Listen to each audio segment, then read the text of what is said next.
हाय, मैं Mithilesh Chaudhary motivation class में आपका स्वागत करते हुए आज जो टॉपिक है लालच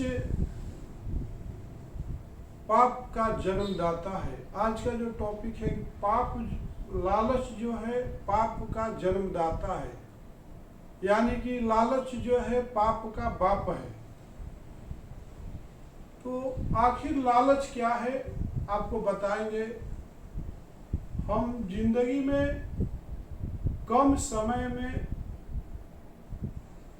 ज़्यादा पैसे कमाने के लिए जो सोच रखते हैं, हम जिस वर्क को करते नहीं हैं और बैठे बैठे कुछ कमाने की आमदनी की सोचते हैं, वो हमारा बहुत बड़ा लालच ही तो है। तो आपको बताएंगे कि एक फैमिली थी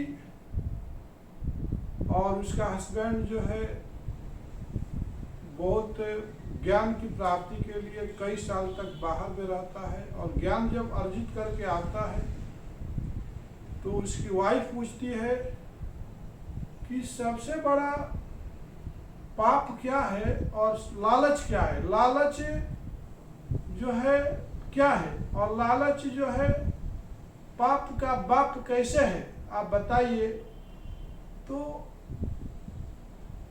वो इंसान जो बहुत ज्ञानी रहता है फिर भी उसके सवाल का जवाब नहीं दे पाता कि आखिर पाप है क्या और लालच है क्या, लालच पाप का बाप कैसे है।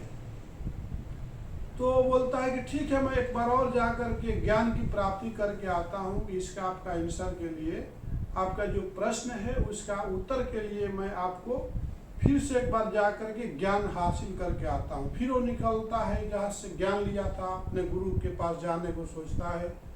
जैसे ही बाहर निकलता है तो देखता है कि एक जो है वेश्या मिलती है और बहुत सज धज करके, मतलब बहुत खूबसूरती सज धज करके उसको बोलती है, पंडित जी जरा रुकिए।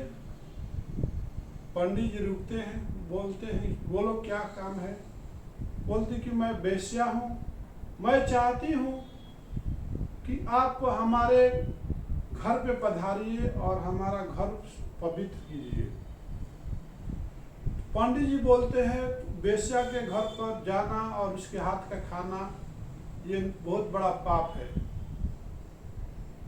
तो अभी मैं तो रुकने वाला नहीं हूँ, मैं तो अपने गुरु जी के पास जा रहा हूँ कि हमको एक सवाल का जवाब हासिल करना है कि लालच पाप का बाप कैसे है, लालच जो होता है पाप का जन्मदाता कैसे होता है। तो वो बोलती है अगर आप रुकते हो हमारे घर पे तो आपका इसका जवाब भी मिल सकता है।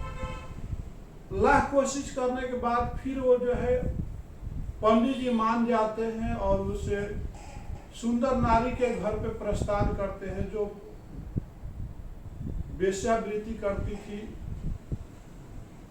तो पंडित जी को बोलती है कि आप जो है अपने हमारे हाथ का तो खाना खाओगे नहीं, आप अपने हिसाब से खा लीजिए।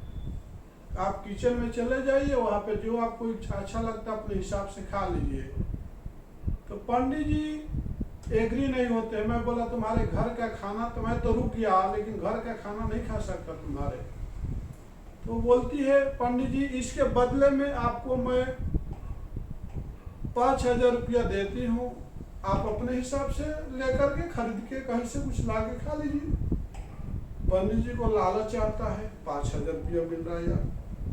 फिर वो 5,000 रुपया लेकर के उसके घर में, अगर बुरा न मानो तो आपको 10,000 रुपया दे देती हूँ और आप हम ही बना करके, क्योंकि आपको कौन सी सामान कहाँ पे पता नहीं, हम ही आपको खिला देते। पंडित जी एग्री हो जाते हैं कि अरे यार 15,000 मिल गया।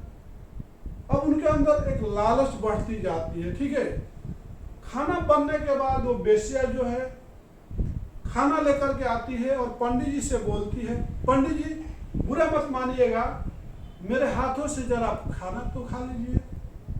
पंडित जी बोलते दूर रहो, दूर रहो, मेरे को छूना तक नहीं। तुम वेश्या हो, मेरे को छूना नहीं, मेरा धर्म नष्ट हो जाएगा। बोलती इसके लिए आपको मैं अपना घर पवित्र करने के लिए, आपको अपने हाथ से खाना खिलाने के लिए 50,000 रुपया दूंगी। पंडित जी बोलते यार 50,000 रुपया मिलता है, लेकिन किसी को बताना नहीं बोलते। पंडित जी मैं तुम्हारे घर पे 18 तुम्हारे किचन का खाना खाए, और वो भी तुम्हारे हाथ से खा रहा हूँ, लेकिन ये बात जो है ना किसी को बताना नहीं। तो अब कितना हो गया उनके 50 + 10 और 65,000 हो गया। खाना खिलाने के बाद, जैसे मुंह में खाना खिलाने के बाद फिर वो वेश्या क्या करती है, वो जूठे हाथ दबा के 5 झापड़ मारती है पंडित जी को, एक बार इधर एक बार इधर, 5 बार, और बोलती है जिस लालच पाप की बाप है, जिस प्रश्न के लिए आप जा रहे थे पढ़ाई करने के लिए,